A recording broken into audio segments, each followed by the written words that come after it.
ত্রয়োদশ জাতীয় সংসদ নির্বাচনে ভোটের সমীকরণ বদলে দিতে পারে দেশের কোটি কোটি নারী ভোটার।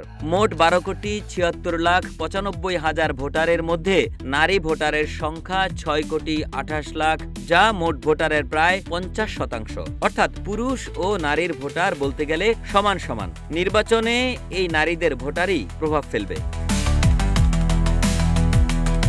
যদিও প্রার্থী তালিকায় নারীর উপস্থিতি কম, কিন্তু রাজনৈতিক দলগুলো নারীদের কাছে টানতে মাঠে নেমেছে।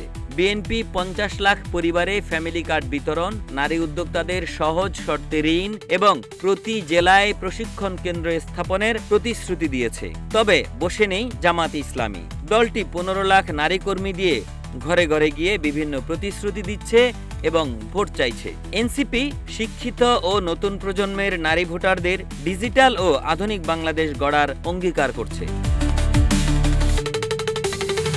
নির্বাচনকে ঘিরে কিছু বিতর্ক উঠে এসেছে। বিশেষ করে জামাত ইসলামীর আমির ডাক্তার শফিকুর রহমানের সামাজিক যোগাযোগ মাধ্যম পোস্টে কর্মজীবী নারীদের নিয়ে সমালোচনা, যা জামাত দাবি করেছে হ্যাকড ছিল। এছাড়া এই ঘটনায় জড়িত থাকার অভিযোগে ইতোমধ্যে একজনকে আটক করেছে ডিবি পুলিশ। তবে বিএনপি ও অন্যান্য দল এই ইস্যুতে সমালোচনা করছে এবং বিশেষজ্ঞরা মনে করছেন এটি ভোটের আগে নারীদের মনোভাব প্রভাবিত করতে পারে।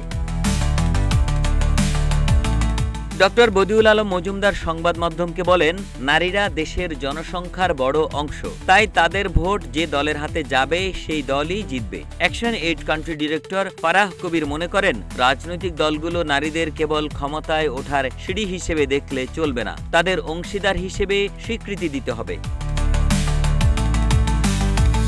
নির্বাচনের এই ডামাডোলের মাঝে নারীদের অংশগ্রহণই দেশের গণতন্ত্রকে শক্তিশালী করবে। এবার নারী ভোটাররা শুধু ভোট দিচ্ছে না, তারা নিজেদের শক্তি দিয়ে দেশের ভবিষ্যৎ গড়ছেন, এমনটাই মনে করেন সচেতন মহল। একে আজাদ, রূপালী বাংলাদেশ।